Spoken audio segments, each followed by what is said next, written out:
Hello student, this is Sandeep Srivastava और new education policy के तहत ग्रेजुएट स्टूडेंट्स को मैं लेके आया हूँ इंडियन कॉन्स्टिट्यूशन की एक लेक्चर सीरीज़। और आप लोगों से मेरी रिक्वेस्ट है कि आप लोग इसको खूब शेयर कीजिएगा, सब्सक्राइब कीजिएगा। तो आज का टॉपिक हमारा है प्रीएम्बल ऑफ इंडियन कॉन्स्टिट्यूशन। तो आप लोगों ने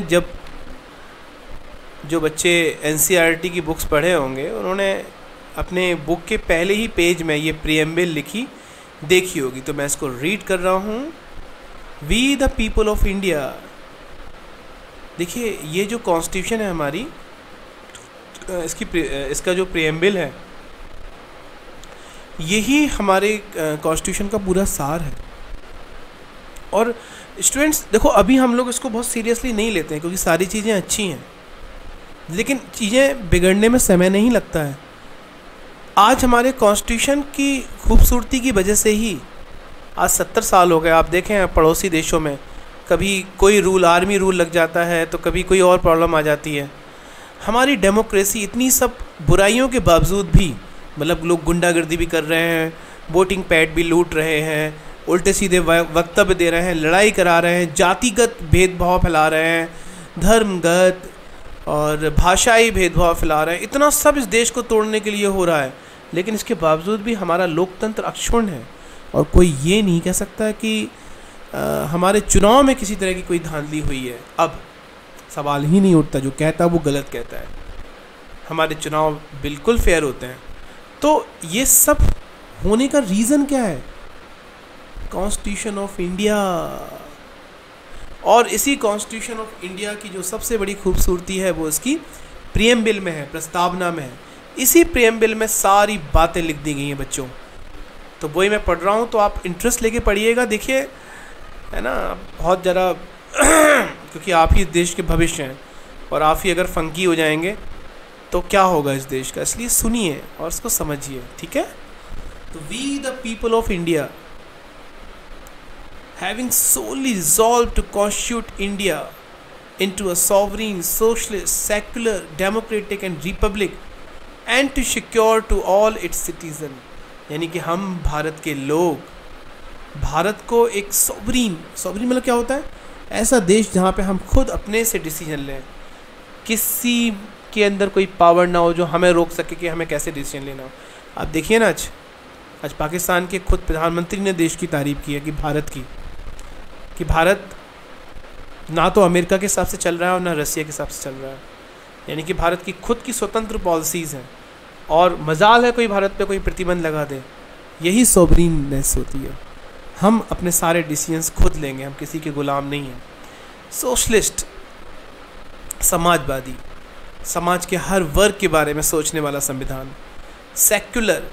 सेक्युलर मतलब जैसे आपने देखा भारत से अलग होने वाले दो देश धर्म के आधार पे देश बन गए, लेकिन जो तीसरा देश जिससे हमसे टूटे हैं, हमने अपने आप को कहा कि धर्म लोगों की पर्सनल बात है, जिसको जो धर्म मानना है वो माने, लेकिन राज्य धर्म निरपेक्ष होगा। यानी कि राज्य किसी भी धर्म का ना तो फेवर करेगा और ना ही उसका विरोध करेगा।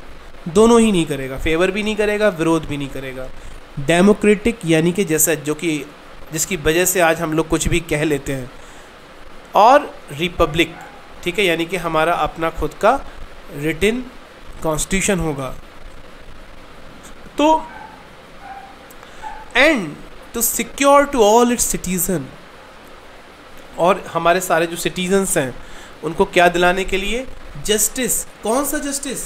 Social, economic and political. जैसे पहले क्या होता था कि लगभग सभी रिलीजन में कुछ कम्युनिटीज़ ऐसी होती थी जिनको लोग छोटा मानते थे, और अगर वो अपनी काबिलियत के बल पे आगे भी बढ़ना चाहते थे तो उनको लोग आगे नहीं बढ़ने देते थे। तो हमारा संविधान ऐसा हो कि सभी को जस्टिस मिले।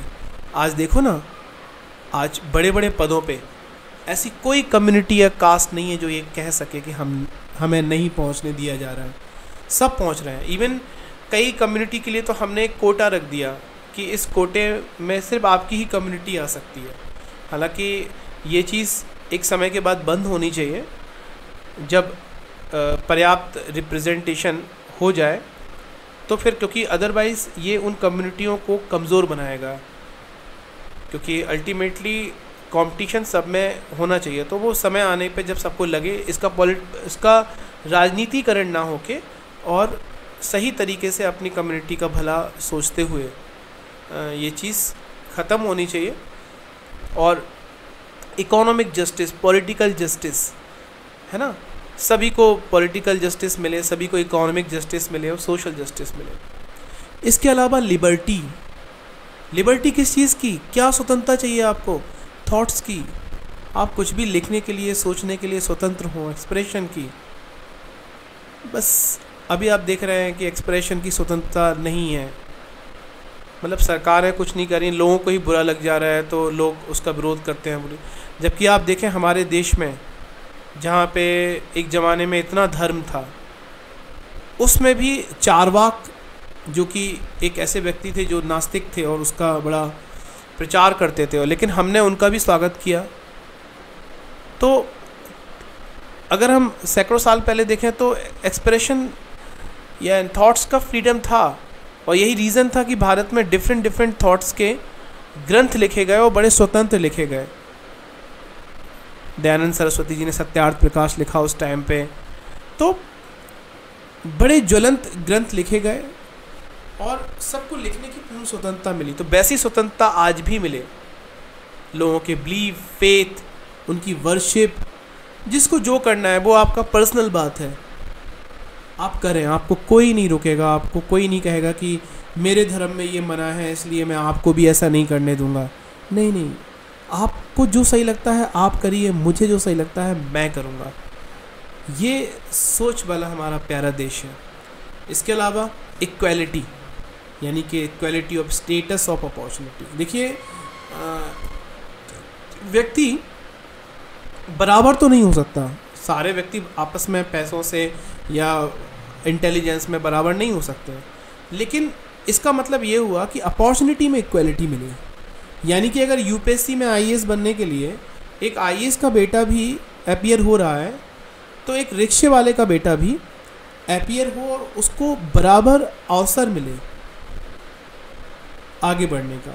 और ये हो भी रहा है, आज रिक्शे वाले का बच्चा भी आईएएस बनता है, तो एक आईएएस का बच्चा भी आईएएस बनता है। दोनों में भेदभाव नहीं होता कि तुम आईएएस का बच्चा है तो चल तुझे कम नंबर दे देंगे, ऐसा भी नहीं होता, सबको बराबर है ना।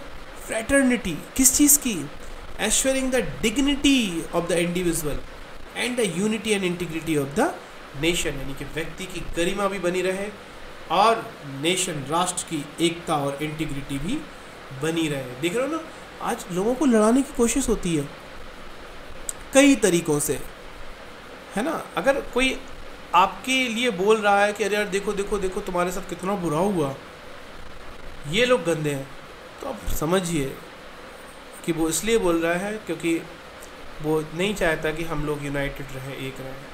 तो हम हिस्ट्री को जानें, हिस्ट्री को समझें, सब कुछ करते हुए भी हम आपस में एक दूसरे से नफ़रत नहीं करें, यही हमारा कॉन्स्टिट्यूशन कहता है। आगे लिखते हैं, in our constituent assembly this 26 day of November 1949, यानी कि 26 नवंबर 1949 को हम इस संविधान को एडॉप्ट करते हैं, स्वीकार करते हैं और अपने आप को समर्पित करते हैं। अपने आप को उसको, क्योंकि ये आप देखो ऊपर, अगर इसका संबोधन देखो ना तो क्या लिखा है, we the people of India, यानी कि जो ये प्रेम्बल है ना, ये वो जो कॉन्स्टिट्यूशन मेंबर हैं वो नहीं कर रहे हैं, ये आपके बिहाफ में बोला जा रहा है, यानी कि we the people of India, हम भारत के लोग। और इसके बाद फिर उन्होंने ये बोला है, तो हम अपने कॉन्स्टिट्यूशन को, अपने आप को ही समर्पित करते हैं, ये इसका मतलब है। तो स्टूडेंट्स, अगर मेरी एक्सप्लेनेशन आपको अच्छी लगी हो तो लाइक कीजिएगा, कमेंट कीजिएगा और शेयर कीजिएगा। बहुत बहुत थैंक यू स्टूडेंट्स, आपका बाय।